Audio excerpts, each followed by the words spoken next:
The Assembly of First Nations has drawn up its list of priorities for the federal parties. It comes after months of reports on thousands of unmarked graves on former residential school sites. The national chief of the AFN is RoseAnne Archibald, and she is in Ottawa.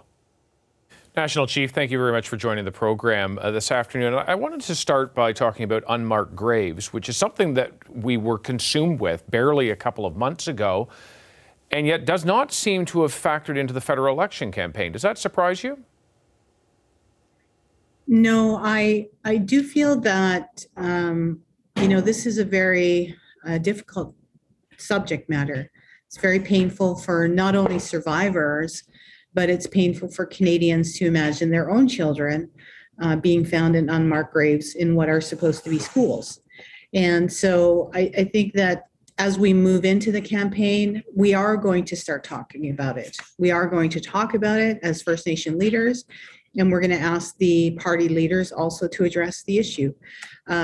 We just have come out with our document today, and we just launched it today, and we look forward to more debate and discussion on a wide variety of First Nation issues now that we have something that we can get responses to.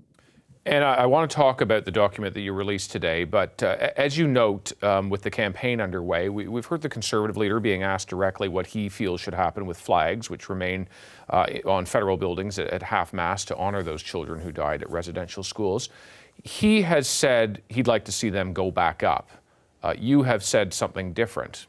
What do you make of Erin O'Toole's comments, and why do you take the position you do?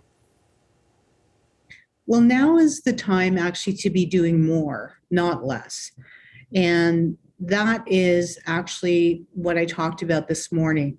If we kept the flag at half-mast just one day for every child that has been found so far, which is almost 6,000, the flag would remain at half-mast for 10, 11, 17 years. I can't remember the exact calculation.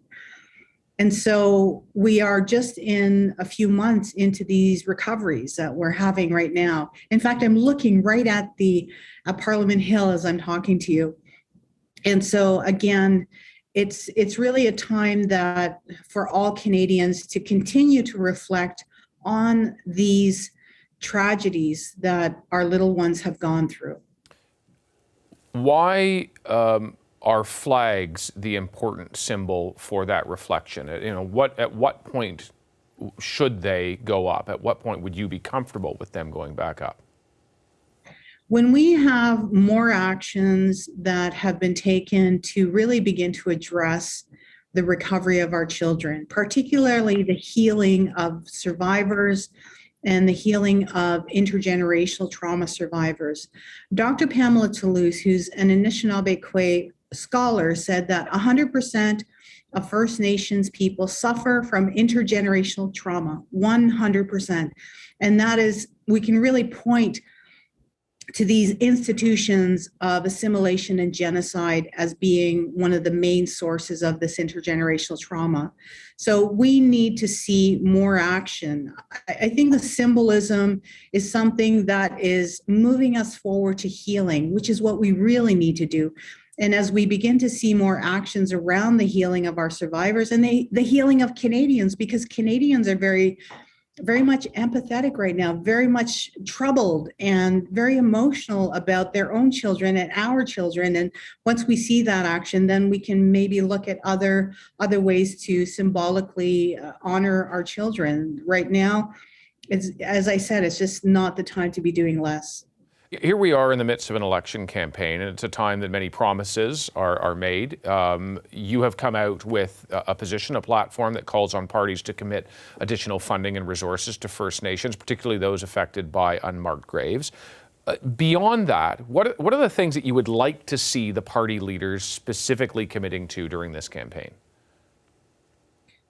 I said this during the press conference as well, David, that this is really about our children. When you look at all of the injustices and all of the difficulties that we are going through, our children are the ones who are bearing the brunt of this. Our children are the ones who are living in crowded homes in 10, 20 people in one home. Our children are the ones who are going to schools that don't meet the same standards as non-Indigenous schools. Our children are the ones who continue to be taken by the child welfare systems. It's really about moving forward in Canada and understanding that policy is not a thing that is directed at one sort of homogenous big group.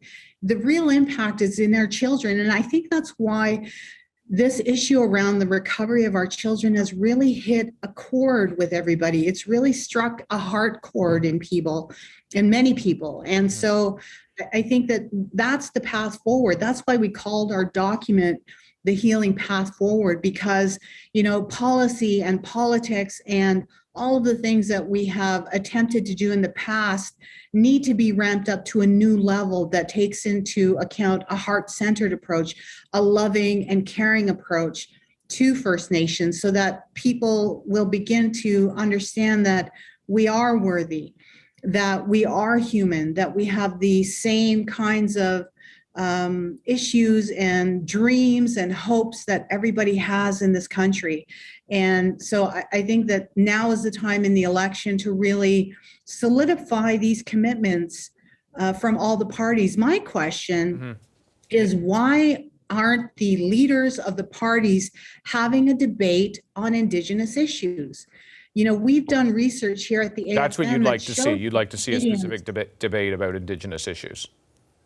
Yeah, as I said, here at the AFN, we've done research, and it shows that Canadians want to see a debate on Indigenous issues. So when are the parties going to commit to that? We have amazing moderators, Indigenous moderators, that could be a part of that process. So that's my question to them is, you know, why not have a debate? National Chief, just very quickly, because I've only got a moment left with you, but you have taken the position that you don't want to endorse any party or any particular leader.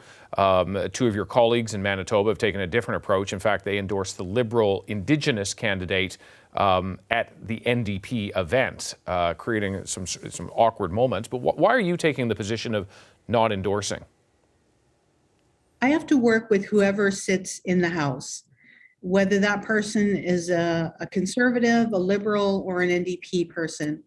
I have to remain neutral and work with whoever's there. And therefore, I can't endorse one party over another, knowing that no matter who's sitting in front of me is going to be my counterpart for 3 to 5 years, perhaps.